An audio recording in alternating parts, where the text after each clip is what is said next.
Pour débuter la correction, je vais d'abord aller voir les répétitions que j'ai dans mon texte. Donc, tu appuies sur Style et les répétitions vont automatiquement s'afficher à la droite. Pour voir à quel endroit elles se trouvent dans mon texte, il suffit d'appuyer sur le chiffre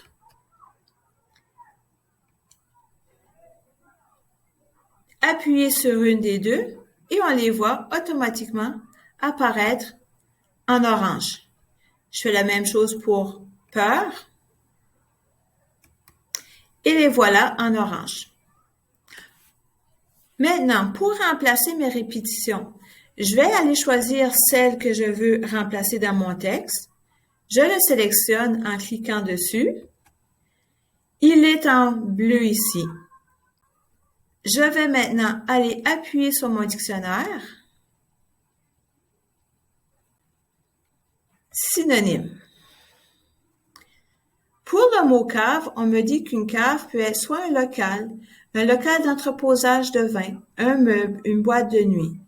Dans le texte, je l'ai utilisé comme un local.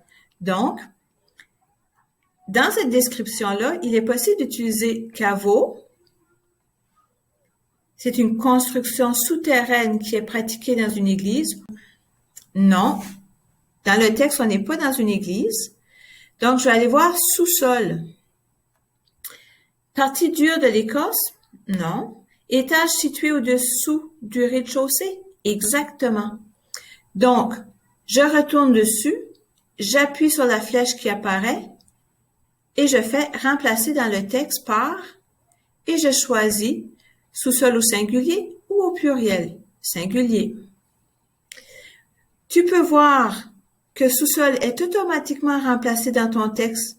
Il suffit d'aller appuyer sur la page d'antidote pour qu'il soit remplacé.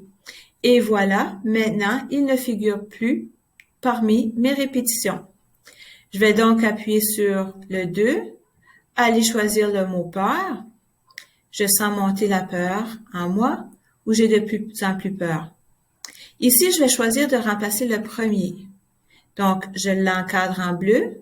Je sélectionne mon dictionnaire de synonymes. Peur. Est-ce que je parle d'une peur comme une crainte? Oui. Donc, je sens monter la peur, l'affolement, l'alarme. C'est un signal? Non, c'est pas un signal. L'angoisse, je sens monter l'angoisse. Malaise psychique et physique provoqué. C'est assez bien. Donc, j'appuie sur la flèche, remplacée dans le texte, l'angoisse au singulier. Il est automatiquement remplacé dans LibreOffice. Et maintenant, je viens cliquer sur ma page d'antidote pour y apporter les changements. Et voilà.